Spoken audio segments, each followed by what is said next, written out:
welcome into another live draft coverage here, our weekly coverage here at the FFPC of the Fantasy Pros Championship. I'm your host, only host today, Aiden LaCory. Had a little bit some last minute cancellations, so I'm going to be doing kind of a solo act here. I know Dave Tripoli is going to be hopping on here for briefly. It's obviously the 4th of July. Hope everyone is enjoying their holiday. It's going to just be me, as I said, a solo act here, analyzing this Fantasy Pros Championship draft. Fantasy Pros Championship, home to a $1 million grand prize, over $6 million total in the prize pool. Drafts are going off every single day at myffpc.com. Draft is already off to a hot start. Justin Jefferson, Jamar Chase, Christian McCaffrey, Travis Kelce, Austin Eckler, and Cooper Kupp, the first 6 picks off the board. As I'm going to say, Saquon Barkley goes at the 7th spot. I'm just going to recommend anyone here in the room. I know it's holiday weekend. Please feel free to drop in the chat your questions, your thoughts on the draft. This chat is essentially just going to be my co-host for the day. That's how we're going to do it. Saquon Barkley, a little bit of a surprise there at the 107. Looking at the June overall ADP, roughly for the last month of the ADP, Saquon had fallen on average to 202. So it was way earlier than usual here in the Fantasy Pros Championship draft. Besides that, though, no real surprises. The top 6 has been pretty stable. Only real surprise maybe has been Tyreek Hill not being picked. But you're looking at that first 7 picks: Justin Jefferson, Jamar Chase, Travis Kelce, McCaffrey, Kupp, Tyreek, and Eckler are usually the first 7 off the board. Travis Kelce at the 104. Fantasy Mojo is it was commented, obviously, we're on the Fantasy Pros Championship at the main event. Slow drafts at the FFPC kicked off today. Per tradition, July 4th, and Travis Kelce, 7 of the 10 drafts, I believe the stat was, he went first overall. So a little interesting, the disparity there. In the chat, what are your thoughts on Gibbs, assuming they're talking about Jahmyr Gibbs? Like everyone in the fantasy community, I'm all in on him. Love the role, fully basing it on where they use the draft capital that they used on him. Explosive player at Alabama. Buying into that offense like seemingly everyone is. I mean, we saw the NFL is putting them the opening primetime Thursday game. Gibbs, full trust in that offense. We saw what the offense was capable of. I'll get his ADP up here in a second. His ADP, it's been rising throughout. I think there's always concerns, obviously, with the Swift usage last year, and will they do the same to Gibbs with, obviously, Jamal Williams was the touchdown vulture. On average in the Fantasy Pros Championship, going at the 3-8, so roughly mid to late 3rd round. I think that can only rise. And Terp is here only for 20 minutes, but the people can only take my solo act, my face, for so long. You're pinch hitting right here. This is like the solo pods are really tough. Solo pods are tough. I'm confident in my abilities. I'm just going to be rambling, and as I said, the chat will be my co-host for most of this. But you're coming in, as you said, pinch hitting here for the start of this draft. I'm going to move around for a minute. I'm outside. Yeah, you're going to hear road noise. It's going to be really annoying. Saquon Barkley at number 7. Not really crazy. Yeah, that was what I was going to ask you about, because every single draft as of late has been him dropping. And then today, Team 7, they're kind of bucking the trend and taking him early. Terp, this is probably our maybe funniest is one way to describe it, but most the obstacles we're overcoming for this live draft coverage, but we deliver for the people. Maybe that's on us for scheduling. You got to do what you got to do, right? 4 p.m. on July 4th. It is all about the people, and the people, let me tell you, we've been getting some good solid views right now. I'm trying to break something. We are working our way through it. Fantasy Pros Championship, people have really been loving these draft coaches, so we think really everyone who's been tuning in, they've been fun for us. Terp, I believe we have a best ball draft coming up this Sunday with you and this Sunday. We will be doing one. Who will be drafting with me to be determined? Okay, so we're it's going to be a surprise. Three person panel right there. The little booth. Terp, again, thank you for joining me. You're only going to be here pinch in about 20 minutes, but we're going to have you for these first couple of rounds. You mentioned it. Whatever I got to do. I'm here for the team. Tony Pollard and Cooper Kupp, sign me up for that every draft. I mean, that's been such a common little 2-person start, because Kupp's always between 5 to 7 to maybe even 8, and then Pollard's in that same range in the second. But I know you may kind of face it at Saquon at the 107. How surprising is that? Because every instinct has been, he's dropping for a reason. Is that just to go get your The guy? only reason he's dropping is because he's holding out. I mean, that people are just scared of that. I mean, he should be an end of the first round, pick. I mean, he's probably the safest bet in fantasy football. Obviously, all things considered, this year. I mean, you don't have anybody behind him. You clearly have a coach that knows how to just get him the ball, force feed him the ball. Will he wear down like he did, last season? Yeah, it's possible. But I mean, if you're looking for a safe bet, I mean, he's your guy. I mean, he's definitely somebody that, like I said, I started off not really crazy about him, but after really doing a deep dive, it just makes too much sense. The team 8 I'm looking at, and Terp, no worries again. If you got stuff in the background, you're committed. People are just walking in the door. I'm just trying to make sure they don't say something stupid. You're committed to the brand. Heck, bring them in. Hear their thoughts. But obviously, team. I might bring my nephew in here. Just get him on here. Get him all juiced up. Yeah, exactly. Team 8 is on auto pick, it seems. But it's starting to see Tyreek and Jalen Waddle. Have you seen that ever? Obviously, or is that even something that would ever cross your mind? I don't. Looks like they got auto picked first of all, but I don't mind it. I mean, it's you're betting on an offense. You better get Tua. I mean, there's no reason to draft both of them without Tua. So I mean, it just makes too much sense for me. So I'm all about that start, but you pretty much got to bank on the offense. You're betting on one offense, and you're just hoping for the best. Terp, we got some questions in the chat, and as I said, I already told them they're going to be my co-hosts. A couple here. Do you think Russell Wilson is even? I guess I'm going to rephrase the question for him. But do you think Russell Wilson is going to finish as a QB1 this year, which is again about top? I think he's going to be right on the fringe. I think he's definitely going to be back. I mean, he's a guy that ruined pretty much all fantasy football last year. If you had him, if you had his guys, if you had anybody on that team, it was a disaster. So to me, he is as close to, if you're going to wait on a quarterback, you put the Tua category, you put him in there. I mean, there's a bunch of guys that I would put in that map, but he's definitely a guy that I could see finishing QB1 or right on the fringe. Looking at the QBs, Jalen Hurts, the first quarterback off the board. But Terp's some more questions. We're just going to keep them rolling from the chat. Again, keep them coming, guys, because Terp's only here for so long, and I don't want you guys just to be hearing my rambling thoughts. So send your questions in. We'll cover them on this show. Terp, another question. We've talked about him on past shows, but again, no seemingly resolution in sight anytime soon. Your thoughts on DeAndre Hopkins right now, and if you're drafting in this FantasyPros Championship, where are you even looking to take him, if at all? I made it pretty much known he's not somebody that I'm drafting much. I mean, he's a guy that, if he falls in an absolute nut spot like the Chiefs or the Bills, he's somebody that I'll start adding later. But Patriots just don't excite me. Titans definitely don't excite me. I mean, I like other guys there that I think will be better values if he does sign there. He's a pass for me. Another question here in the chat.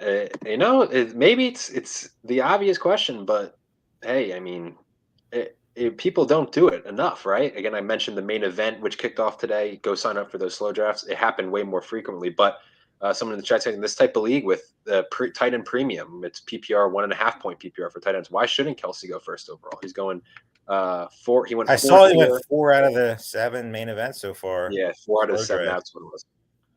But I mean, again, there's Fantasy Mojo has the stats about how successful if you went Kelsey and then Mahomes. This team here who got Kelsey passed on the Mahomes stack, maybe trying to.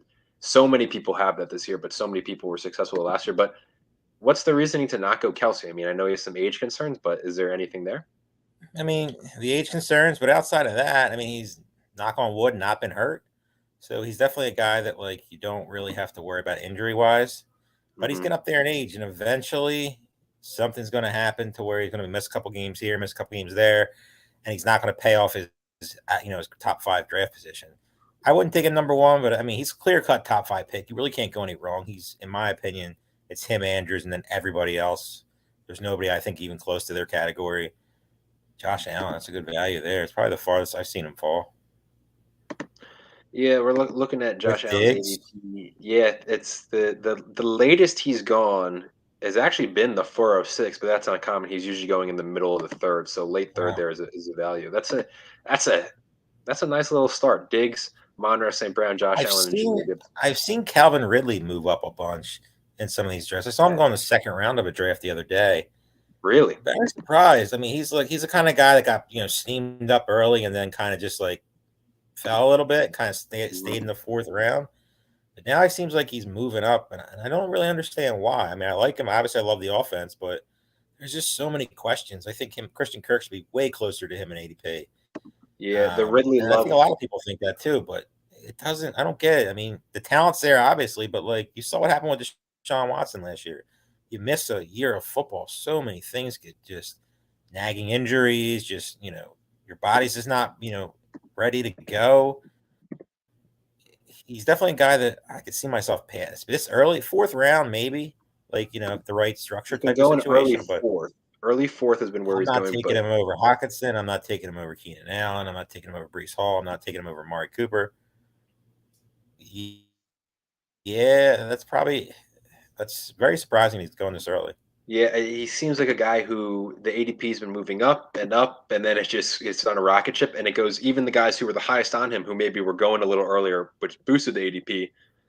It's kind of hit a point where it's hitting a level where you're almost in the past territory all of a sudden. I mean, Calvin Ridley, I believe, why is something kind of crazy, Terp? How many 1,000-yard seasons do you think Calvin Ridley's had in his career? He's about to be 29. He's had one. Two. He's had one. Granted, different Uh, situations, but well, his rookie year, I mean, he's 29 years way old. different situation, but still.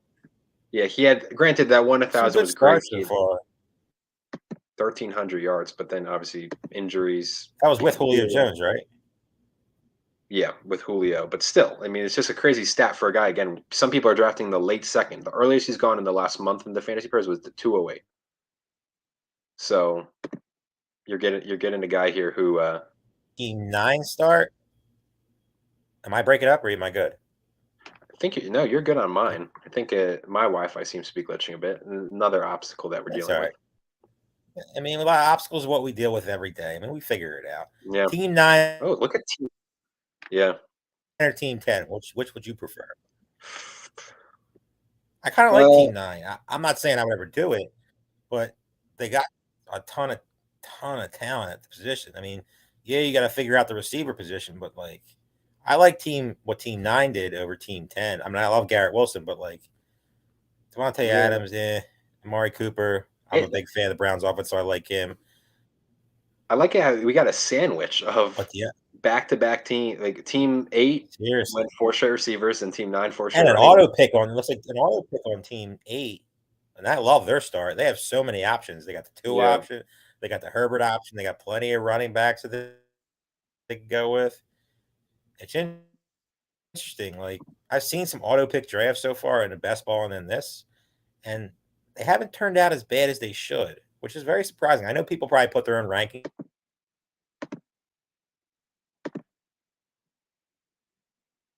in and all that stuff, which I know some pick.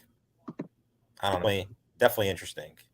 Christian Watson, Okay. that's exactly where he should be going. Yep, your guy Christian Be Watson back. been going about mid-fourth the last month. That's what you're going. Trip some more questions in the chat. Looking back on them, uh, would you be comfortable with Odell Beckham Jr. as a flex? Now, OBJ can get up his month-long ADP here. I wouldn't be, to answer the question. He's been going No, in the he's 11th gonna. round. The problem with Odell Beckham is right now. I think he's fine to draft. There's no. I don't have any issues drafting him now because he's kind of cheap. But Yep. it's just the same thing. Once you see him practice, and once you see him in one preseason hype video, him catching that one arm, Yeah. one finger catch, and the crazy catches that he does, which he's one of the best to ever do it, he's going to start moving up. And once you hear that Rashad Bateman's getting another cortisone shot or something like that, you're just going to see Beckham skyrocket up drafts. By the time the Vegas comes around in late August, Odell Beckham's going to get at a point where, like, is he really worth it? Like, a ton of people, sharp guys, are not on Odell Beckham this year, which is surprising because that offense is top notch. I mean, that offense could be one of the most explosive in football this year, especially if they're healthy. Health is a big question, but I would take him now. I think he's an okay, wide receiver 5, 6, but flex option every week. I don't know. They paid him, so you have that going for you. They paid him, so they should get him some targets, but he's going to get steamed up. I feel like once you see a couple preseason, games or something he plays in, or some practice videos where he's just catching this and that, and he's Lamar's favorite target. I'll pass. Terp, I know we only have you for a little, but perfect timing because we got an Eagles question here. Is they said first off, again, I know I've already said it, but people wishing us a happy 4th in the chat. Happy 4th of July to all of you. Happy birthday, America. But Everybody. Terp, the question is for you is there someone in the chat's in a slow and they had the 12th overall pick. Was it crazy for them to take AJ Brown and Hurts at the 12th and then first and second round turn, I should say? It's their 15th team they've drafted, and it sounds like they went AJ Brown and Hurts back to back there. I mean, I don't think so. I mean, I don't. People are just obsessed with stacking, and sometimes it gets you in trouble. Where did you say they took them? At the 112 and then 2-1. That might be a little early. I think 15th team. I know you're trying to get an exposure to a stack, and I get that, but like it actually, if you think about it, I saw something. I think the last show we did, we put up the stacks of what's the most popular. Mojo, I think, might have put it up too, and it's Hurts and Goddard, not Hurts and any of the other guys, which is kind of surprising because Smith and AJ Brown are just hard to get. And Hurts just isn't falling in the third round. He's usually the first quarterback taken, and he's usually not falling where those guys are getting drafted. Smith is usually, in the mid second round, so it's hard for Hurts to come all the way back there. And AJ Brown, I mean, you're just not getting him unless you take him in the second round, which right now I feel like drafters are starting to get more sharp, and they're just avoiding that because taking quarterbacks in the second round was a thing a month or two, I say, ago, but right now it's just not. Even Kelsey, Mahomes, I feel like if you're taking Kelsey in the top 5, you got to gamble that Mahomes is coming back, which he comes back here and you don't take him. I don't know. It's not something. If you're drafting, like we talked about this before, I'm not saying it's right because I know a lot of people are saying, well, you're going to be different in the championship rounds and all that stuff. But like, if Kelsey goes off, who's going off with him? So you got to catch Patrick Mahomes. It's really hard to do with some quarterbacks. Yeah, of course, you have the options to get there with Hurts and Fields and Allen and Lamar and all those guys. But if Kelsey and Mahomes, it makes you gets you to the championship, you're going to need him to win the championship. Having one and not having the other, it's just a losing proposition for me. Yeah, I mean, as you mentioned it with the Goddard and Hurts being the most popular stack combo of the Eagles, I don't mind it because there's only going to be so many AJ Brown and Jalen Hurts stacks in the championship, right? I mean, if you're looking forward to those championship rounds, that's not going to be I common because feel you like said though it Hurts. just puts you so much behind the 8 ball. Like if you're going to do that, Yeah. I mean, he's been in 15 drafts. I would just push AJ Brown up to like the 3rd pick overall in one Hmm. and try to build Yeah. it a different way. Like we talked about that, just pushing somebody up. Like you obviously probably don't think AJ Brown's a 3rd overall pick, but a 3rd overall pick could give you AJ Brown, Chris Olave, and Jalen Hurts, which you probably will be the only team to have them. So if you really want the Hurts AJ Brown stack, just push AJ Brown up. If you're doing one draft, it is what it is. But if you're doing 15, 20, 30 drafts, push AJ Brown up to, top 5 overall and just hope Hurts comes back. Or I guess you could take Hurts in the second round, but it's not for me. Another good question here for us, Terp. It's what's the receiver that's currently going in about the 6th, 7th round today, but we think could catapult up into that 4th round range like Gabe Davis did last year. Now, Terp, if you want, I can read you some names kind of the last Go month for going in it. that I like 6th round reading range. names. It's looking at some receivers going in that 6th, 7th round range. Chris Godwin, Deontay Johnson, Christian Kirk, Mike Williams, Brandon Ayuk, Michael Pittman, Traylon Burks, Marquise Brown, Kadarius Toney, Mike Evans, Tyler Lockett, George Pickens, and Jackson Smith and Jahan I'll Dotson. give you Those are 3 names. There's 2 that I think are just better than the other one, and one just the ultimate gamble. Deontay Johnson and Traylon Burks are the 2 guys that I think could move up. I mean, if you see Kenny Pickett, in preseason figuring it out, and if DeAndre Hopkins does not go to Tennessee, I don't know how Burks hasn't been steamed up higher. I mean, who else is catching the ball there? Him and Chig. That's it.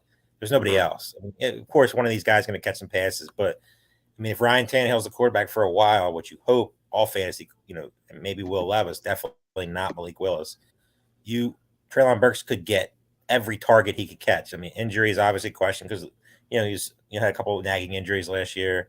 Deontay Johnson, like he said a million times on every podcast, if he caught 4 touchdowns last year, he'd be getting drafted in the 3rd round. He's a target monster. He's almost guaranteed to catch 100 passes this year. He's clearly the best option. I love George Pickens, but Deontay Johnson's a better fantasy football player. Let's just call it what it is. If he catches touchdowns, if he caught 8 touchdowns last year, he'd be getting drafted in the 2nd round, maybe the 1st round. So like, it's not crazy to put him up there. And the absolute wild card is Kadarius Toney. If he's healthy, if he figures it out, he has the best quarterback in the game. he could easily be a top 5 fantasy football pick next year, and nobody would think anything different after a monster year this season. Is it likely? No, because he can't stay on the field. But Mhm.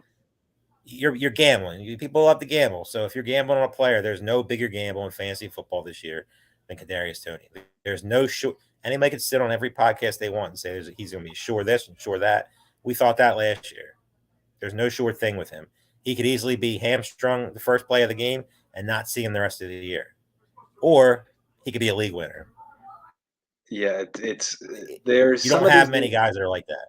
there's some of these names that I feel as though it's tough to tell how much will they actually rise. I think Deontay's ADP is going to start moving up because especially you see a lot of names in the fantasy community are starting to boost his stock because again, as you said, if the touchdowns were just there, he would have had a great year again. He's a really good receiver, and you're hoping that offense continues to improve.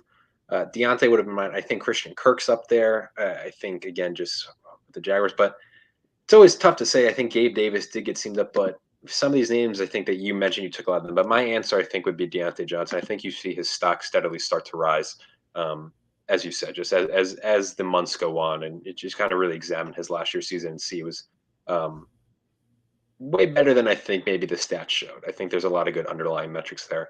Terp, another one for you. Aaron Rodgers, is he going to be a top 5 fantasy quarterback this year? I Zero think it's an percent easy chance. no. Yeah, it's no rushing And I and I conversation. I think the Jets win the division. That's I think it's a bold prediction for some, but I just think they do. Do I think Mhm. that he's a top 5? He just doesn't. There's no running. It's really hard for him. He's not going to get past Jalen Hurts. He's not going to get past Justin Fields. You know, there's plenty of guys that are lurking late that I think like Anthony Richardson, if all the things considered, and he's perfect. He's not getting past Justin Herbert, Josh Allen, and we can keep going. I mean, do I think he could be a very good fantasy player? Absolutely. I mean, I think he'd be a low end QB1, backup quarterback, possibly, with plenty of upside in the right spot. I mean, they're going to be in some shootouts. The defense is very good, but they're playing against probably the best division in football. So, do I think he's a top 5 quarterback? No chance. I mean, I hope he is for Garrett, all the Garrett Wilson shares I have, but I don't see that. Another question here in the chat. Someone's asking, and I wish we had Bulky on here because he could hype up something. They just said Aaron Jones in the 4th round. Talk about a guy whose stock has steadily been rising. Me, Me and Balky are on lockstep with the Green Bay Packers this year. He's not as crazy as I am, but I think they're one of the best offenses in football this year. We know we have Jordan Love and Christian Watson. We're not talked about them. We know how much I love both of them this year. Romeo Dobbs, Jalen Reed, the tight ends have potential down the road. But Aaron Jones is, I mean, if no AJ Dillon was there, Aaron Jones would be a first round draft pick. I mean, I think it's pretty much as close to a slam dunk as possible. He does everything you ask from a running back. It's just they don't give him the full workload. AJ Dillon is the goal line guy. He's the guy, that is just annoying enough to just stop the top 10, Aaron Jones value. I like him in the 4th round. The right fit, 3 receiver start, 2 tight end in it, start with a receiver or however you want to get funky. I wouldn't take him as my 4th running back with no receivers through 6th round, though. I'll just say Mm-hmm. that. Yeah. Kyle Pitts, that team went at the 509. He's been going at the 412, so some value there. There were some questions in the chat with Kyle, like what's going on with Kyle Pitts, and then he got picked shortly after that. But Arthur Smith, we've talked about him a lot. He's been going, as I said, at the 412, so that late 4th. But there's an uneasiness there. Terp, if you're on the clock, I know you're a big Waller guy. Are you confidently taking Waller over Kyle Pitts this year? 100%. I mean, I just think that Darren Waller, I mean, he's my tight end 3. So he's a guy that I've drafted twice on these streams so far. I'm very confident in him this year. Obviously, you have the injury risk, but I trust Brian Dable. I mean, I just feel like he's their best wide receiver, whatever you want to call him, by a long margin. And I feel like a good coach is going to figure out a way to get him in the right positions. And I feel like Darren Waller, I'm not taking TJ Hawkinson in drafts, 3rd round over some of these guys. I mean, I can't say I won't take a couple shares here and there, but nothing major. Dallas Goedert with Jalen Hurts, without him, no. Kyle Pitts, I'm just off him. I mean, I don't trust. Like I've said it, 1 out of 3 is how I see the Atlanta going. Drake London,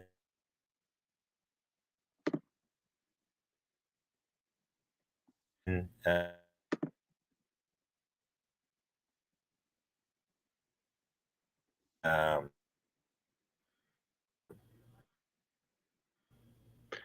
Bijan and Kyle Pitts. I think Drake London's the safest, and I don't really have confidence. I like Bijan. He's a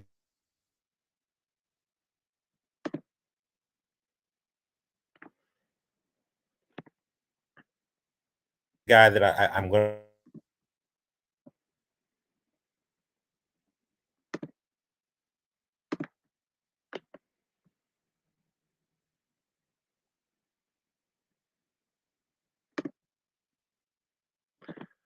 Might have lost Terp there.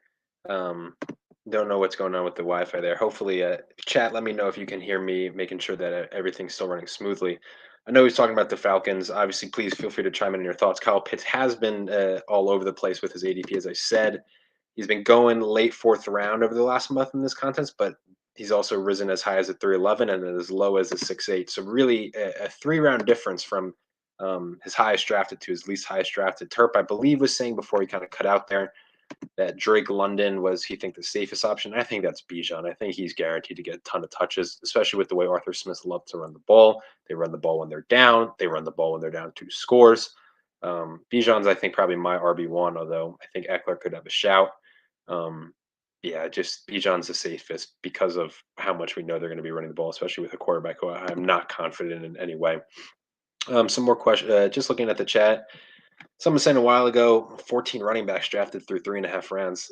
I can go look at on average around the midpoint of the 3rd round. You're usually looking at about that, so it's not too crazy right there. You're looking at about between 13 to 15 running backs drafted in this format. OBJ is more appealing in best ball formats. I'd agree. That Ravens passing game skill scares me. Besides Mark Andrews.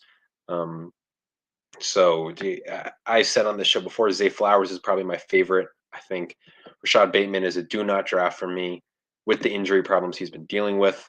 Completely just staying away. Terp mentioned it. He's just been having so many feet issues. Obviously, he was banged up all last year. I know he flashed potential. Zay Flowers for me. They invested the first round capital. Love the tape out at Boston College. Terp, maybe back here. Terp. You got me for 2 more minutes. I don't know what happened there. Everything froze, but we're back and we're ready to go. Yeah, man. I mean, again, we're dealing with the obstacles. We got it. Slide 4 theatrics. The computer's drinking too much, and we're trying to figure it out. Yeah. Looking at it, Terp, I want to talk to you real quick about one more pick before you go. Actually, we might as well talk about this guy now. Again, chat's popping off, so we're going to talk about those. Justin Herbert in the 6th round was the comment. They said that crazy Herbert goes in the 6th. I'll take him there all day. Is that a guy we're kind of discounting? All the love is for the Mahomes, Hurts, Allen, and there's like Burrow, Lamar. Fields obviously gets a ton of love, but Justin Herbert's just kind of been a not sexy pick in a way. He's just been a guy who's going. He's one of my favorite, if not my favorite, quarterbacks this year. Just drafted him in the FantasyPros draft the other night. I love him. The only fear you have with him is like who do you stack him with? For somebody who loves stacking as much as I do, Keenan Allen's definitely the popular pick. Mike Williams is kind of the not so sexy pick. Do you just wait and target Quentin Johnson or Gerald Everett or something like that? Do you try to figure out a way to stack him with Eckler? Eckler's probably the best and probably the easiest, but I mean, it's hard not to love him with Kellen Moore, new offense. It's really hard to discount what they're doing there. I mean, I love the Chargers offense this year. It's probably my favorite offensive target in fantasy football. It's just trying to figure out your exposure to it. Keenan Allen is definitely probably the leader in my clubhouse, but I like them all and I'll draft them all. Josh Palmer's a guy that I would love to throw in at the end of drafts. It just makes too much sense. He's an injury away from being right in the middle of a fantasy mix. Terp, I'll let you get going, enjoying the holiday. So, but before you go, my one last question for you is, of the team so far through about midway through the 8th round, which is your favorite team so far if you're doing a quick glance at them? I like team 3 quick. I like team not 6. I like team 7, what they did, even with the Barkley pick.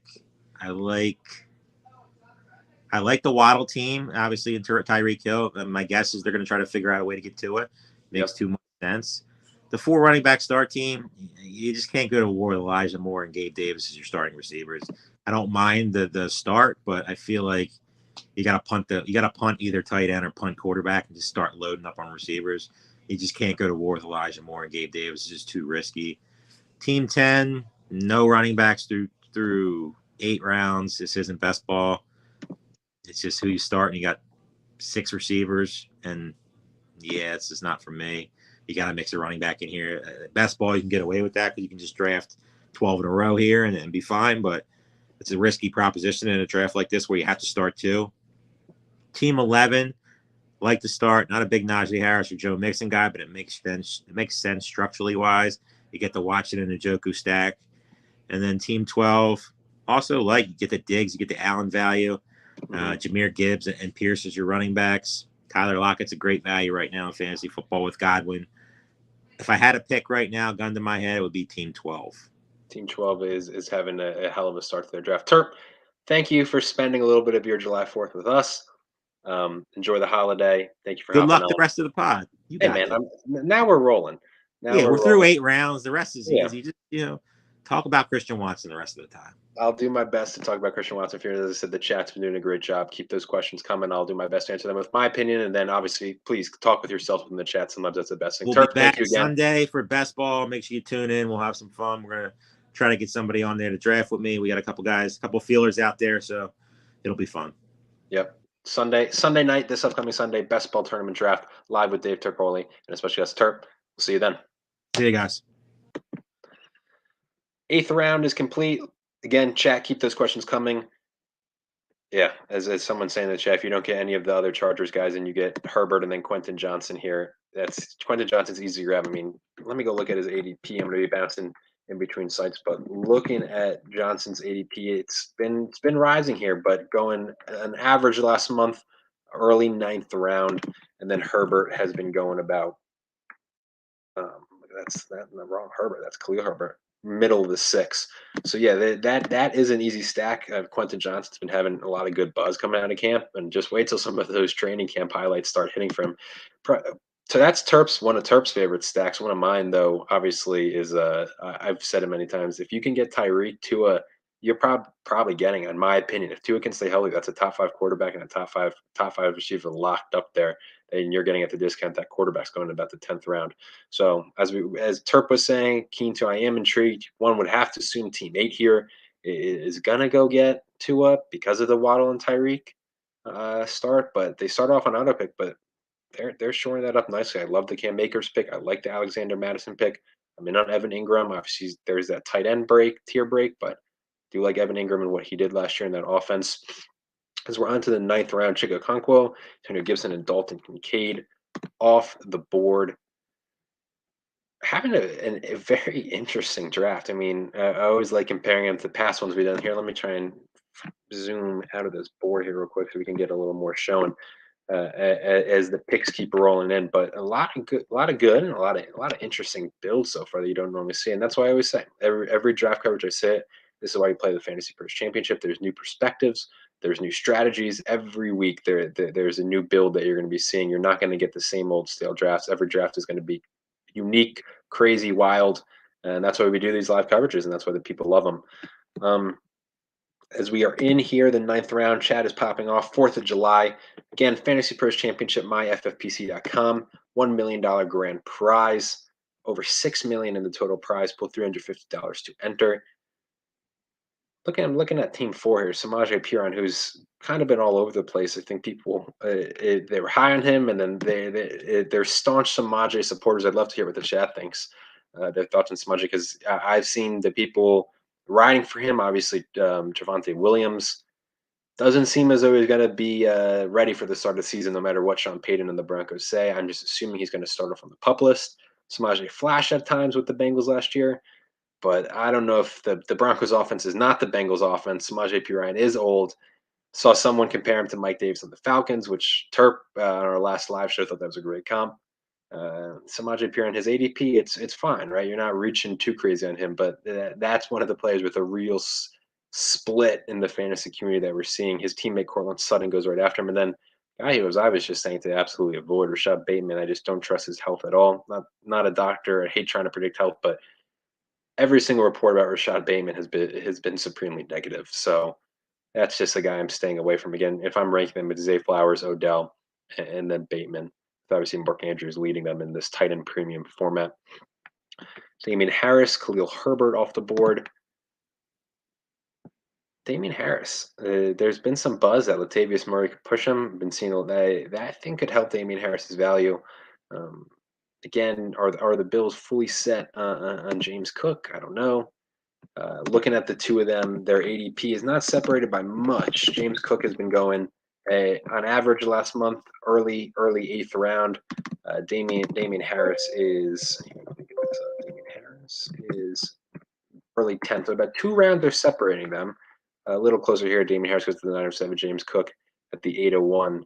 But again, Josh Allen, there's always been talk. Oh, is he not going to run as much? I think you mentioned it going into this year or at the end of last year, how he's going to try and maybe stop running or at least stop forcing runs. Obviously, he was banged up. The elbow was giving him some issues. So one could think that maybe James Cook to Damian Harris get some run. But Damian Harris is a good back. We saw it with New England.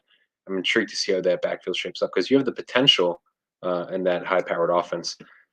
Rashad Penny and Jamison Williams off the board. Obviously, Williams stinks. It stinks that he's suspended because I think there was a question earlier in the chat. Who was that wide receiver going in the 6th, 7th round? Who you think shoots up to the 4th round range, like Gabe Davis? The easiest answer in the world would have been Jamison Williams if he didn't get suspended. I believe his ADP opened up around early 6th round. I think you sometimes even some going in the 5th. I think he would have been locked into the 4th, even the late 3rd, come September. But he got suspended. So what can you do? It helps him on Ross St. Brown. His ADP was probably boosted a little bit to really late 1st, early 2nd rather than that mid-2nd he was. But yeah, Jamison Williams, he's still going pretty consistently in these 9th, 10th rounds. But that 6th game is going to hurt. Jared McKinnon, Dalton Schultz we're looking at. Dalton Schultz, we talked with Abibag Batoba, who was a back-to-back winner of this contest in 2020 and 2021, I believe, or 2019 and 2020, one of the two. And he's been saying, I'll keep repeating on this show because I do believe him. I had the exact same sentiment, is that someone's going to pop on that Texans passing game. It's just trying to figure out who. But take your dart throws. Tank Dell, Nico Collins, Dalton Schultz, and I'm a big believer in Schultz with the rookie quarterback. I think he's going to have a good amount of targets this year with that scheme. But also, we got to kind of see what the new coordinators, new coaching staff does. And they're seeing there goes Zay Flowers, who I love. Alvin Kamara, another guy probably suspended. I was in on Kendra Miller, but now Kendra Miller is just completely banged up. So there's some talks about him going in the pup. Makes me wonder is when Jamal Williams' ADP starts shooting up a bit more. Looking at it, let me try and get the more recent ADP up here because I can. But Jamal Williams' ADP has been in this early 10th as well. But in recent memory, with obviously the news of Miller's injury, Kamara obviously presumably has that looming suspension. He is moving up to, he's moved up a couple of spots. He's still the late 9th. It's not a crazy jump, but I am wondering at what point does he start shooting up? If the Kamara suspension is announced and Kendra Miller is confirmed to go on the pup or just continued negative reports, I'm assuming he shoots up because it's six weeks that he's probably going to be, assuming that's the Kamara suspension, 6 weeks where he's the only real back there in New Orleans with Derek Carr and co.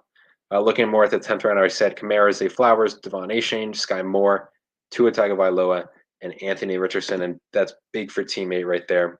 Teammate Tyreek Hill, Jalen Waddle was their start. They get the Tua stack. Yeah, I'm really in love with this team and what they've done. Cam Akers, Alexander Madison. Khalil Herbert is how they're trying to round off their running backs. They're always going to be a little bit behind the 8 ball there, but man, if Tua can stay healthy, those receivers are going to be really, really good. Question here in the chat, or not a question, a comment. I agree with Schultz and Collins. Easy top 2 for Houston. They could see identical target shares. Yeah, they're not sexy picks. I don't think anyone's saying that they are, but someone's going to get targets there. Assuming Houston's going to be down in games. You always see it. Rookie quarterbacks, they do like targeting the tight. They do like. Excuse me, I'm stumbling over my words. So they do like targeting their tight ends. One of them's going to pop. I like Tank Dell coming out of Houston, the University of Houston, that is. I'm a believer in his talent.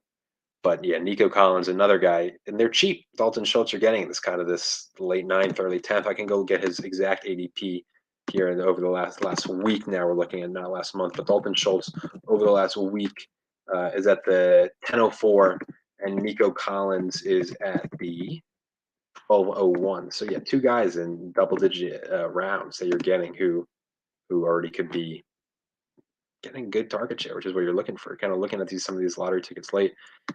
Already done a Waddle Hill to a stack. Yeah, there's not going to be many of those. I think people shy away from drafting two receivers from the same team, especially with the high ADPs that they have. Not just two receivers, but two receivers in the first two rounds. But man, when Tua was healthy, Waddle, Tyreek both got their numbers. Tua got his numbers. I think that could be a massive. Now you're relying on a lot. There's going to be some weeks where only Waddle's getting the touches or only Tyreek is, but full trust in Mike McDaniel. Full trust that hopefully Tua can stay healthy. I'm a big fan of it's not common, and I think it could be huge because that offense is genuinely explosive. I know they're playing in a tough division. I know they have some tough defenses, but yeah, I'm a fan of what Teams 8 doing. Barra Bravado in the chat. I'm a fan of what you did. I like it. It's unique. It depends on how many builds you're doing. If you're doing a ton, I don't think it's bad to sprinkle it because it's not going to be common. Looking at finishing off this 10th round read aloud, Romeo Dobbs, Odell Beckham, Tank Bigsby, Jalen Warren. There goes Jamal Williams, a little later than usual. Kendre Miller and Elijah Mitchell. Again, as I said, I like Kendre Miller a lot. I said, I believe about a month ago, roughly, maybe a little longer, I said, I think he's going to be the top fantasy running back in New Orleans. Not great reports on, I believe, his knee injury, so I'm just kind of staying away. Rashi Rice there goes in the 11th round. Just someone from Kansas City you assume is gonna have to take passes. You're all in Miami. Let me tell you, I have some friends who are Dolphins fans. They've had a tough fandom in their life. Let me tell you, but I'm getting Dolphins propaganda nonstop sent to me. It's almost might be buying it a little too much because of him, but my eyes didn't deceive me last year when Tua was healthy before all the concussions, before he's been because he didn't look like himself down the stretch even when he came back. To those first couple of weeks of the season, I think that's realistic. I think that's real. I think that's what that Dolphins offense could become. But just really relying on Tua's health. But then again, let's say Tua does get banged up. Again, you're only spending probably. You can say in the chat if you want to. I don't know exactly what round you got him, but you probably got him in a double-digit round, if not maybe the ninth, if you wanted to reach a bit. But you're getting him in double-digit round. Tyreek and Waddle both were productive. I mean, Skylar Thompson was their quarterback for a couple of weeks, and they still had their weeks where they put up numbers. So don't want to say QB proof, but they kind of were last year at times. So um, yeah, I'm in very, very highly on Miami. If Cook lands in Miami, Wilson is a perfect candidate to land somewhere else. But yeah, I mean, Kansas City very possible, but the Brazilian jiu-jitsu training helps too out this year. Yeah, I mean, I hope so too. Anytime you're teaching someone to learn how to fall better, it's not great. I know the basketball wise, I know that may not be everyone's favorite, but Joel Embiid of the Sixers had to be taught how to fall because he was getting too hurt. Granted, he's like 7'2" and 280 pounds, but yeah, I'm hoping. I know some of it's bad luck for Tua, right? They just take some big hits, but man, just again, as I said, if he can just get back to what they were at the start, that's going to be a really fun offense and a really fantasy productive offense. I wonder. I'm thinking back to Bravado here. I'm butchering your name. Apologies. What you're saying in the chat about what the Kansas City. One would assume they make a move for running back. Obviously, Zeke's still on the market. Fournette's still on the market. But yeah, I just find it hard to believe they're going to roll. But then again, maybe they roll with Pacheco and McKinnon. I can't see Edwards-Helaire having an impact again, but then I'm the biggest Clyde Edwards-Helaire hater on the planet, so maybe you're talking to the wrong guy. Yeah, you're right. Running game should help stop hits on Tua. I'm still a big believer in Nation. I don't know if Cook lands. I know that's been rumored for so long. I believe they've offered him a contract. I think he's looking for his money. I don't know if he gets paid.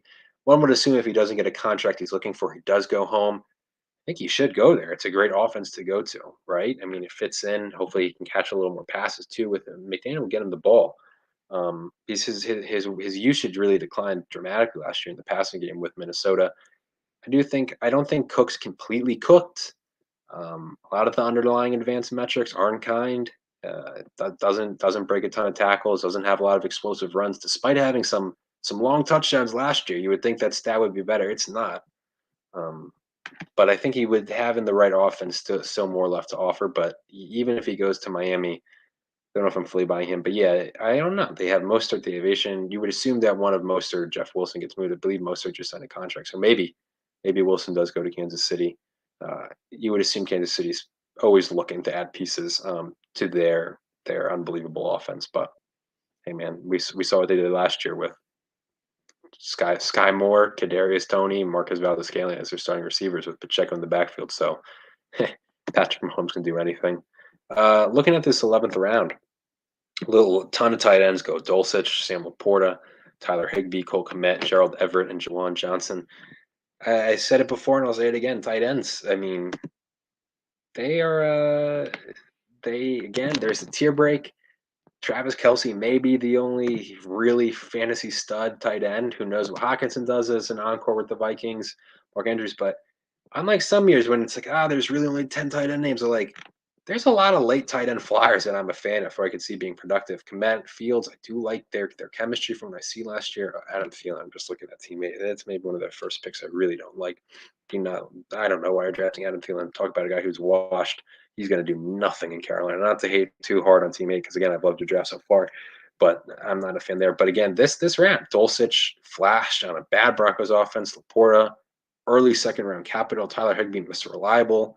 Don't know how much I love that. I would have maybe shot for a little upside, but Jawan Johnson, New Orleans re-signed him. Gerald Everett again. Terp talked about it when he popped on here with the Chargers offense. Another guy on the Chargers offense who's cheap, and he pairs it with Justin Herbert here. That's a great move by Team 10.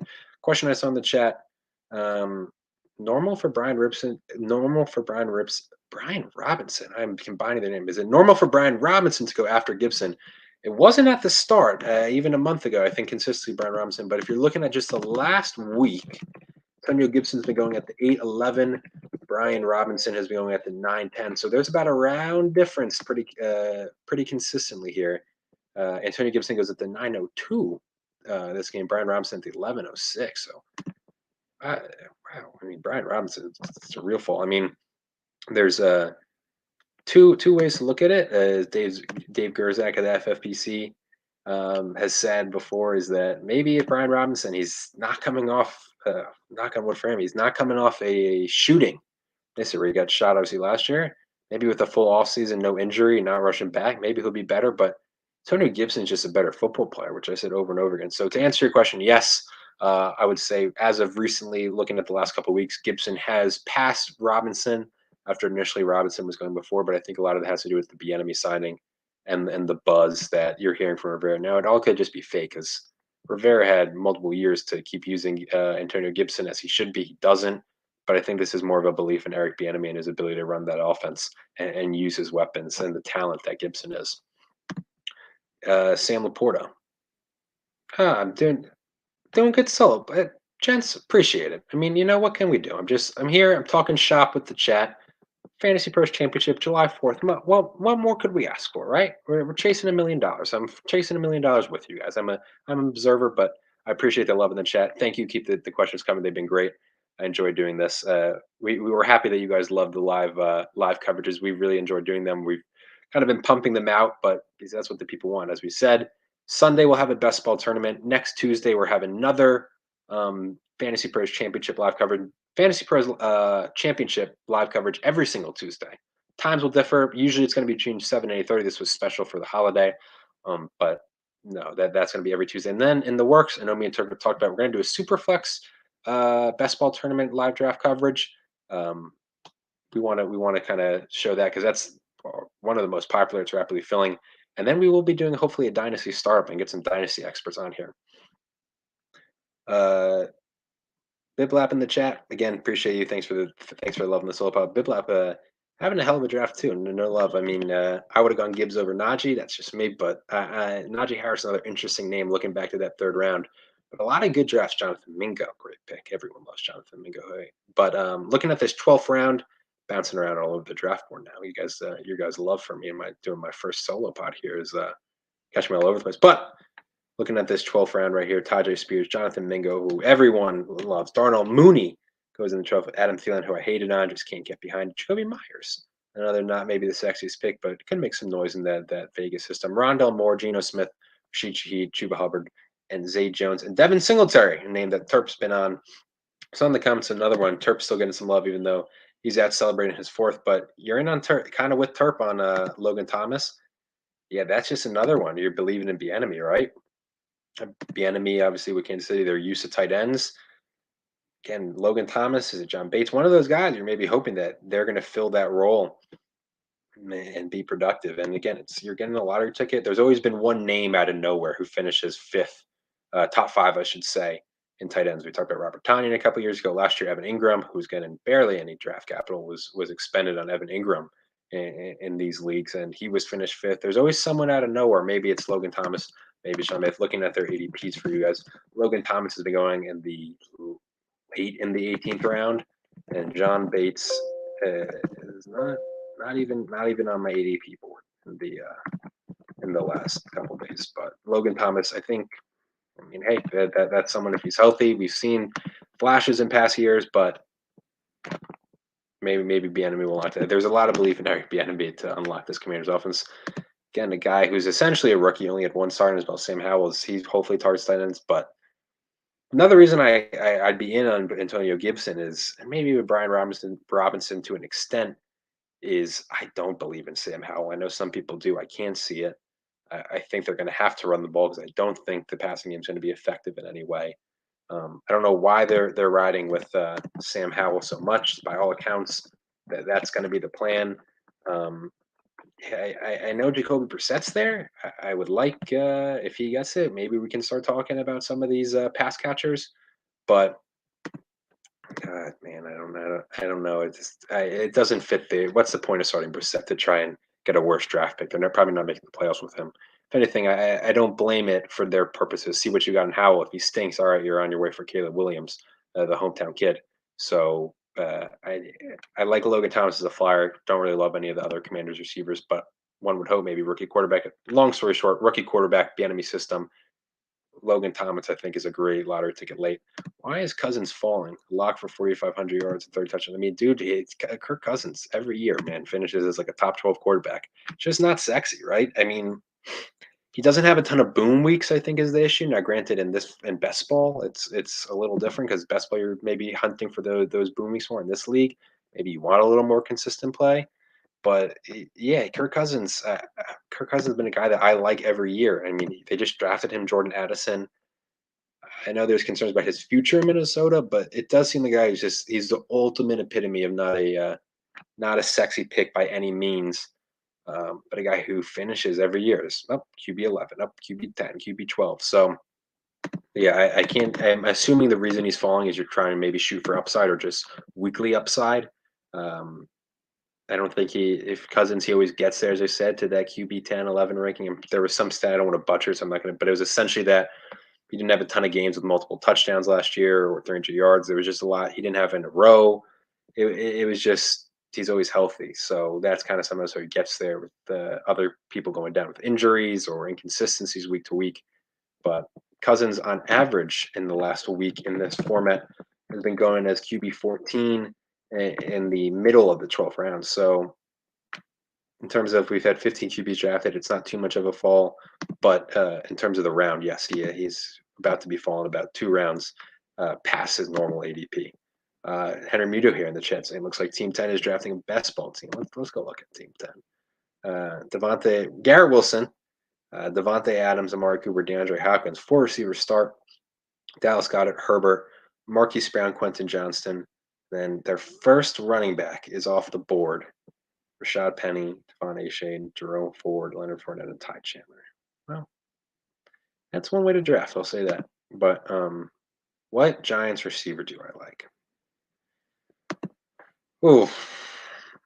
I mean, the answer is none of them. I'm with Terp. I do think Waller was brought in a way to be that wide receiver 1 out of the tight end position. I mean, my kind of hot take it. Isaiah Hodgins, saw someone said Isaiah Hodgins. If you like Isaiah Hodgins, you probably liked a ton of Travis Fulgham too. But you're right. I will say Waller.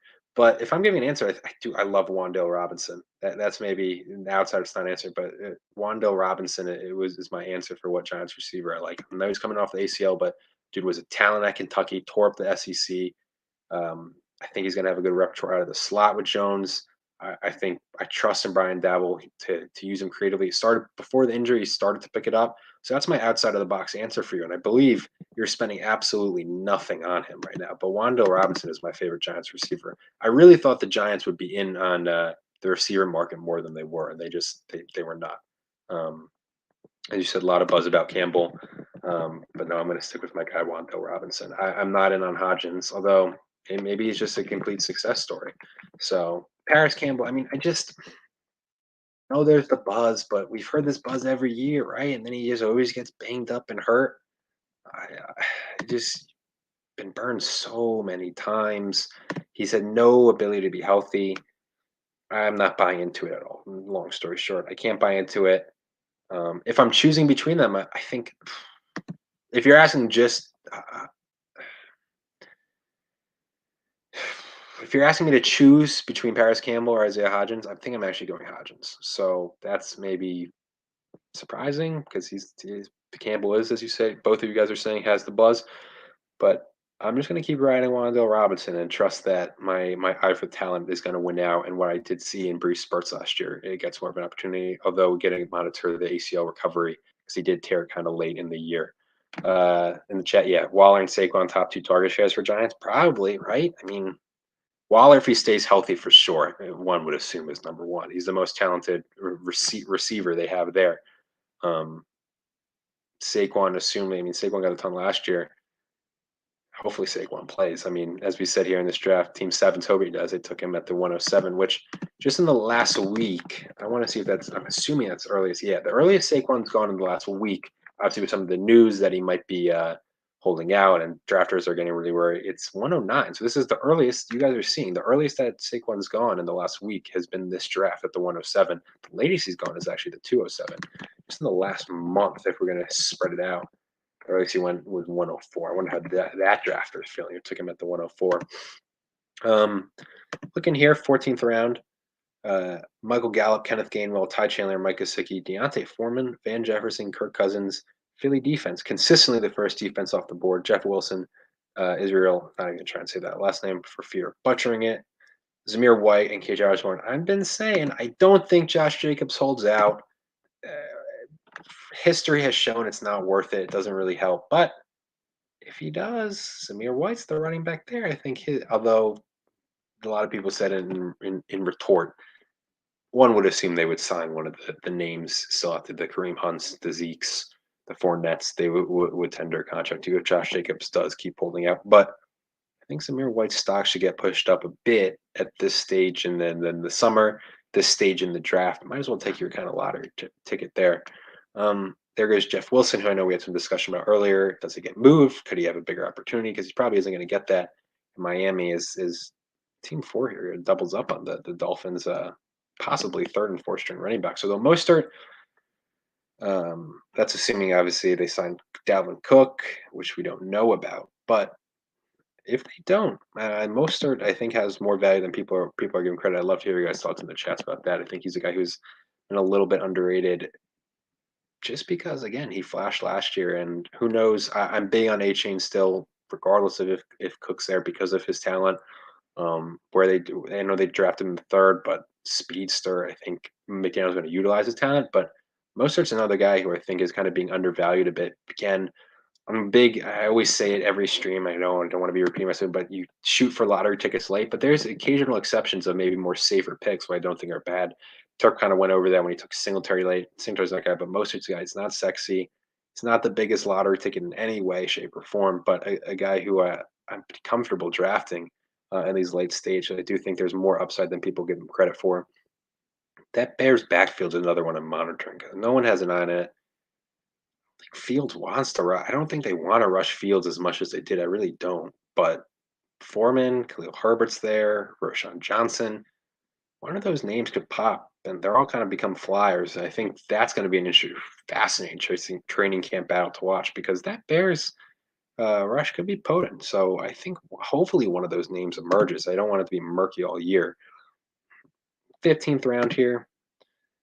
Jaden Reed. Jaden Reed, obviously, ton of buzz after the draft. Packers used their second round pick on him. That's probably the high point of his ADP, and since then it's gone down. That Dobbs is probably outperforming him. Where did Romeo Dobbs go in this draft? Has Romeo Dobbs gone in this draft? I thought I called him. Yeah, he went in the 10th round. That ADP is rising, as Christian Watson's obviously the top dog there, but Dobbs has been having an impressive start to some of these early OTAs, and then Jaden Reed's kind of fallen a bit because you saw him going. I think at high like 11th, 12th round. Looking at the last month, I can get it up for you guys here. It's Jaden Reed. He was going early 12th at some points early in June, and since then has really fallen down due to some more negative press, but more positive press for some of the other guys here. There goes Isaiah Hodgins in the 15th round. Russell Wilson, some of the names, and then you obviously tight ends, kickers and defenses are starting to go. I can move down this board here so we can keep on following the draft. As we are now in the 16th round, July 4th. Happy holidays to all. Again, you want to play in the FantasyPros Championship? Take your shot at $1 million. Over $6 million in total prizes. Thousands have already signed up. MyFFPC.com. Drafts are filling every single day. We got 3 more drafts this afternoon. So really, feel free. Please sign up, draft. Again, you can register today, draft today. That's the beauty of the FFPC. Unique builds are going off. Crazy drafts, wild. Never going to have the exact same draft here. $1 million, but that's the big thing. Okay, so $1 million. The winner of the FFPC is now home to 2 $1 million grand prizes, the FFPC main event and the FantasyPros Championship. Clyde Edwards-Helaire, my least favorite 17th round pick ever. 16th round, excuse me. God, I just can't do it. Man, I've never been. I'd love to hear you guys in the comment. Who is the player you've been most burned by in your career? And maybe it's on me, and I think it probably is because I just kept going back to the well. But Clyde Edwards-Helaire, the last 3 seasons, heavily invested in each year. And each year, man, just bad football player. I think him on that LSU team was maybe the biggest fool's gold I've ever seen. I can't be higher on a player after the NFL draft than I was with Clyde Edwards-Helaire. Entirely burned too many times. But people will say, people who are way smarter than me, there's options out there. Maybe the Bengals need a running back. Could he be cut? Could that be the likely landing spot for him? Could Kansas City give him one more shot? Do you trust that offense? He's had some okay weeks. He gets some last year, I should say. He started hot, multiple touchdowns in his first couple of games. Could maybe those flashes are real. I can't do it, but again, lottery ticket wise, with the potential to play on either the Chiefs potent offense, the Bengals potent offense, I can at least see people's reasoning. There goes Paris Campbell. So Isaiah Hodgins at the 1506, Paris Campbell at the 1603. 2 guys we were just talking about. I mean, there's similar ADPs. Again, Wandale Robinson is my choice for the Giants receiver. Don't love that Giants passing game. I think I'm probably lower on the Giants than most people. Look at Drake London last year. Yeah. Arthur Smith. That's all I'll say. Love Drake London, the player. I think if he went to just a better situation, it would be better. Like Drake London, I think is a good football player. That's a difference. Clyde Edwards-Helaire is not a good football player. I've seen this man run into the backside of his offensive line with a gaping hole right to his right, just a hole that would have taken him right to the end zone. And he decides to instead just cut left and run right into the defensive end. It's brutal to watch. Hey, we talked about in the chat, Nico Collins, Dalton Schultz, those were the most common 2. I mentioned throughout Tank Dell, but hey, John Mechie. He's coming off luckily beat cancer. All congrats to him. But what's he? It's essentially just he is a rookie, first year in the league. Obviously, last year was his official first year in the league, but first year playing in the league. He was a second round pick, and he was a stud at Bama. Maybe he's a true lottery ticket. We haven't seen him in a couple of years. He's battled a lot, but maybe he's the Texans receiver who kind of breaks out here. Derek Carr. Derek Carr is in 19th core rate. To answer, going back to his OSC, I was making sure that Kirk Cousins was in fact picked. He was going in the mid 12th, and there was questions why is he dropping. He ends up falling to the mid 14th as QB 16. Yeah, I mean you're getting a reliable quarterback. I'll say that at minimum. Another quarterback that, again, chat, feel free to chime in here, but Jared Goff. If we're as high on Amon-Ra St. Brown, Jahmyr Gibbs, that Lions offense, the potential of Jameson Williams. Why aren't we higher on Jared Goff? I mean, he was a top 10 quarterback last year. It wouldn't shock me if he finishes that again. Um, just I can go look up exactly what he finished, but it was high. It's a guy that I know. Again, I've been said it multiple times already. The stream from multiple different people. Not the sexiest pick. You're not loving that, but again, for the late rounds, he's getting. He goes in the 15th round. This draft. He's just a guy. I think he's going to be a top 10 fantasy quarterback. I think that's the same rationale that people have with drafting Kirk Cousins. Guy, I mean, he consistently finishes in the top 10 and returns value on how low he's drafted. Trying to find here exactly what spot Jared Goff finished. Jared Goff was QB 10 on the dot. So maybe I'm exaggerating a bit his potential, but I think there's a legitimate chance that he's a top 10 quarterback again this year. So a guy I like goes, what is that, QB 17? QB 17 in this draft in the 15th round. I like that value there. Tank Dell off the board. Jalen High, I'm not drafting. Don't touch him. Not a good football player. Don't trust that Tennessee offense where he ran last year in college to convert. Been running with the third string ball reports in New York, and that's kind of tough to do. He fell, I think, for a reason. I think he wasn't even the best receiver on his team. I know he put up great numbers with Tennessee, but give me Cedric Tillman off of that Tennessee team. The upside of Hyatt's there, but maybe in best ball because you're looking at maybe some boom weeks if he has a couple of big touchdown catches. I just don't see the value. Again, you're going for a lottery ticket, but I really don't see it. And look at that. I'm looking earlier in that 17th round, Logan Thomas, about 2 rounds above ADP. I wonder if whoever team one is listening in here and heard the love for it and trust Eric Bieniemy to bring that tight end oriented offense to Washington. So looking at the 17th round, Logan Thomas, Buffalo defense, Hyatt, Tank Dell, Jelani Woods, Jake Ferguson, and Daniel Carlson. First off, I think this is the second time I've done it for the exact same guy. Daniel Carlson is drafted in these drafts. I give love because Daniel Carlson is a monster, and I think he's going to do for another big year, especially with that. I don't know what that Vegas offense is going to be, but Carlson is money, one of the best kickers in the league. I give my flowers to Daniel Carlson, one of my favorite fantasy kickers. If you're taking one, I'm taking Daniel Carlson all day.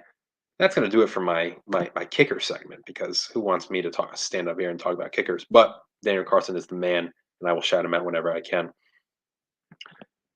Henry Muta said Goff QB 14 or 17 in points per game, depending on using 17 or 18 weeks. Yeah, I think Ben the FFPC last year. I'm pretty sure he finished QB 10 at least by my reports that I have up here. So,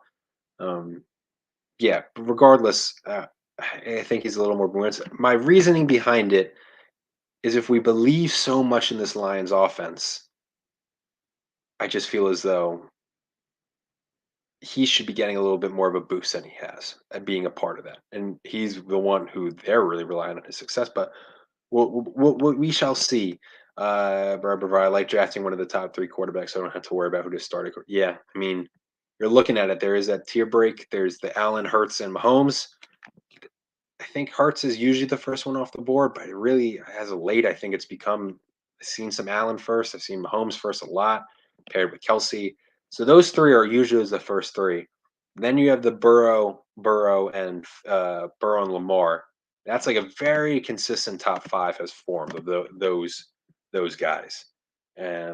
I think I would be comfortable if I have Burrow, not as much Lamar, just because again banged up. But I think there's a clear 4 for me of guys I'm comfortable with drafting.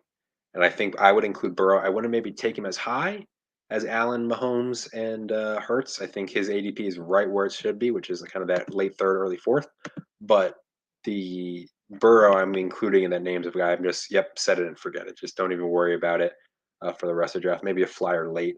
But no, I agree with that. I think that's what a lot of people are agreeing with. They saw it last year with the tier gap in quarterbacks, and how in a way it was almost really important to have one of those top quarterbacks. So you thought, especially early on, you saw it. Quarterbacks were going way higher off the board early in these drafts. It's regressed a bit. It's gone a little bit back to maybe what was expected. Quarterbacks aren't flying off the board as quickly as they were, but Hurts, Mahomes, and Allen have stayed the same. So I think people draft it. How soon do you draft defense, would you say? I mean, I'm a big believer in drafting your defense late, although there is some value to having a really good defense. Philly has a great start to the season, and they have a really dominant defense, and they play in a weaker conference. They're there's some defense I think you make the exception for. Philly's one of them. I can look at their exact ADP, but some of these, obviously, these high stakes players, there's been genuine hundreds of drafts going off at the FFPC. So I can tell you exactly on average over the last month when the first defense is drafted, if I can try and pull it up here. The first defense looks like they're going off the board. Give me a second here. On average, about that early 14th round. So that's when people start drafting them. It's usually Philly and then followed by San Francisco. Over the last month, that's when I would push it back. But yeah, you're looking at those kind of around 14, 15 is when they start going. In the chat, surprised Miami D isn't gonna get some love. I mean, Vic Fangio, that secondary is nasty. Javon Holland, Xavier Howard, Jalen Ramsey. As I said, it's sort of show. I have a friend who's a Dolphins fan. I've been getting the Dolphins propaganda. It's not just on the offensive side of the ball. The defense, I've been hearing it too. So I'm agreed. Miami D, I think, is due for a big season. New Orleans has a good schedule for the money weeks. So yeah, let me go look at New Orleans' schedule. I mean, kind of a consistent unit as of late. But yeah, I mean, some people look at it in these formats. You're looking at maybe some of the money weeks. You're looking at who could have a good schedule. But with the way teams out of nowhere, it's very hard to predict later. I think it's a little early, easier to do. All right, this team has a good start because maybe you get your first 4 weeks set up. Like your Philly, I know, has a really good start. Patriots, the Vikings, just Eagles always murk the Vikings. Let me tell you, living in Philly and not being a Philly fan, it's always brutal because the Vikings come in with such high expectations, and I'm waiting. Oh, maybe they can give all my friends a little talking to, just take them down a step. But no, the Eagles always kill the Vikings, so that's a great spot for them. So personally, I think there's two ways to look at it. Is the fact that you could really look at the money weeks, but that's way hard to predict. Teams are better, worse. So many things change there. I think it's a little easier to look at the start. So I always look at the start of the season for defenses rather than kind of weeks 15 through 17. Yeah, I am. Is Miami defense not gone? Yeah, I agree. If we're going to talk about defenses, I am surprised Miami, with all the names they have, signing Fangio to lead the defense, that they are not consistently being drafted. I'm looking at. I do want to go back to New Orleans' schedule because I do want to see the kind of, as you said, the money weeks. That division also is great. They close, so 15 through 7. Giants, Rams, Bucks. There's the Panthers they're last if you're just looking at the applicable weeks for us. If you're looking at the last just 6 games they have, it's Falcons, Lions, Panthers, Giants, Rams, and Bucks. So the Lions are really the only one I think that concerns you. As I said, I'm not in on the Giants, so that's a good shout there in the chat. But as I said, if you're looking at the money weeks, New Orleans does have a nice kind of schedule. That's obviously aided by the kind of the weakness maybe of the NFC South. Kenny Pickett off the board in the 19th. I mean, I said it before, but man, I just wish Matt Canada wasn't there, because I do think that George Pickens, Deontay Johnson, I do like Najee Harris. They improved the O-line. There's a lot of factors working for maybe Kenny Pickett to take a sophomore leap. But when they get Matt Canada, I have no faith in his play calling. He's conservative. He doesn't let the offense cook. He's just frankly not a good offensive coordinator. I don't know what he has on Tomlin. Pickett would be a guy, though, I'm not minding taking a little lottery ticket on, because if Canada gets fired after a slow start, maybe they do open up. I do think Pickett is a guy who wasn't high on him coming out of the University of Pittsburgh, but a guy who impressed me more than I thought he would last year. I think there's a potential there for him to take a leap with the weapons he has with a year under his belt. But again, the offensive coordinator, it's probably deflating his ADP, but yeah, I think there's potential there, but it kind of requires Matt Canada to get out of town. Clyde Edwards-Helaire and Kareem Hunt. I'm just looking at Team 11. So I'm going to go back to kind of, as we're analyzing here, and I'll try and zoom out to try and display as much as possible as this draft is wrapping up. What I thank everyone for kind of spending their holiday afternoon, hopefully before the fireworks, before the barbecues, watching this Fantasy Pros Championship draft with myself. Chat, we appreciate it. Yep. As is right there. QB sophomore season red zone percentage usually goes up. It does. I'd be way more in on Pickett if Canada was there. If they get, and I think that's an obvious statement. If they hired a new offensive coordinator, let alone maybe a trendy one, I think Pickett's ADP would be not maybe not soaring, but multiple rounds higher than it's going right now because you're getting him essentially for free right now, and that's largely I think based on the fact that he's the exact same offensive coordinator who it just stinks. No other way to put it. Matt Canada stinks.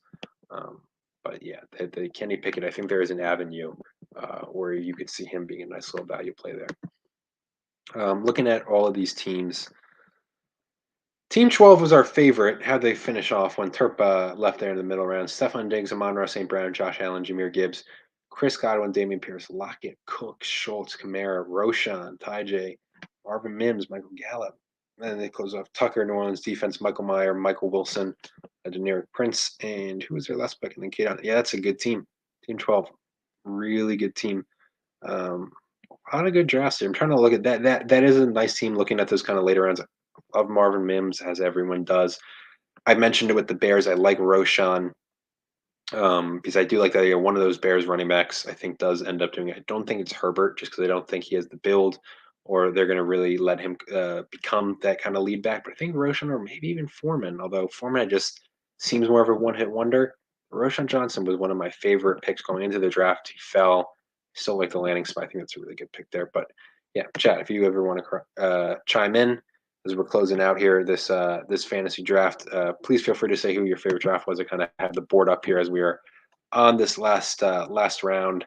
Jordan Love in the 20th round. And let me tell you, teammates started on auto pick and went Tyreek Hill, Jalen Waddle, Keenan Allen, Debo, 4 straight receivers to start, but they finished pretty nicely. Now the running backs, again, there are waivers. You can make some plays for running backs in season. Running backs always pop out of nowhere. I'm not overly concerned about that. It's not the best, as Terp phrased it. Not exactly who you want to go to Worth, but Madison, I know there's a split, but I do like the potential. I know the Vikings don't use their running backs a ton, but still Madison has flashed in his past couple of years when he's gotten the opportunity. I like Cam Akers a lot. I know there was concerns, but I do think there's something to be said those last 3 weeks of the season might have been legit. It's not going to do that every week, but there's still talent there. I like what this team did. I love the Tua stacks. I like Jordan Love late as an option, only because Terp has talked me into it. 2 kickers, always fascinating. But you know what? You do you. I do like the Mechie. I'm a fan of what teammate did after the start. Looking at kind of all the teams, then we had the team that went. Yeah, this team. Looking at Team 9, it's tough when you have your first 3. Elijah Moore, Gabe Davis, and Jameson Williams, and Jameson Williams is out for the first 6 weeks of the season. We got 2 picks left, and then we're going to get out of here for everyone to enjoy their 4th of July. Hell of a draft. We appreciate doing them. Your next opportunity to sign up for these leagues, excuse me, I should say, go to myffpc.com, go to the FantasyPros Championship, and you'll see in the draft listings, it will say, look for the FantasyPros Championship drafts. Every Tuesday, they will be listing live on the FFPC YouTube. Sign up for that draft, and you'll be broadcasted live. Thank you to everyone in the chat for the questions. We appreciate it, helping me go along. Biblab, hell of a draft. I know I say that every time. Sometimes I mean it, sometimes I don't. Actually, I tell teams when I don't like it. I like Team 11 here, CD and A.J. Brown. Always a great start. I'm in on those receivers. As I said, I would have gone Gibbs over Najee, but I don't mind Najee at all. Again, the Matt Canada, I've expressed my hate to him. Jerry Jeudy, a lot of people, as I said, smarter than me, are in on Jerry Jeudy having kind of a resurgence with Sean Payton. Mixon, at some point, the value is there, right? I mean, if he looks by all accounts is going to be the RB1 in Cincinnati, at some point you just take the leap there in that late 5th, that high-powered offense we kind of talked about earlier, Kirk. Yeah, and then Watson and Njoku stack. That's a really good team. Mingo, I think Zeke lands on Dallas. It probably puts up similar stats to we did last year. I like Kenneth Wilson. I'm a bib. I mean, like this. Clyde Edwards-Helaire, man, that's just a deal breaker for me. But a good draft by all. So some really fascinating builds this draft. But again, I'm getting off track here. To all in the draft, thank you for letting us broadcast it live. Again, if you want to sign up, just go to myffpc.com. Sign up for the FantasyPros Championship if you want one specifically live broadcast on the YouTube. Look for the ones that say live on FFPC YouTube. Happy 4th of July to all. Enjoy the rest of your holiday. Thank you for joining me. And we'll be back Sunday. Time to be determined. Look at our social media, our Twitter. We will have it posted there. It will be also previewed One free week and then cut him. Yep, for sure with Clyde. He always has the hot start to the season, bar none. It's always the week 1, 2, and then he just nosedives. But yeah, live draft coverage of the best ball tournament is this Sunday. Time to be determined. Look at the social media. They will also be previewed here on the YouTube. MyFFPC.com. Main event slow drafts are open. Fantasy Pros Championship drafts are going off, filling every single day. Best ball tournament and Superflex best ball tournament have already had hundreds of leagues fill. Go to those now, win millions of dollars in prizes. Thank you all for joining me. Thank you to the chat one more time. We'll see you on Sunday.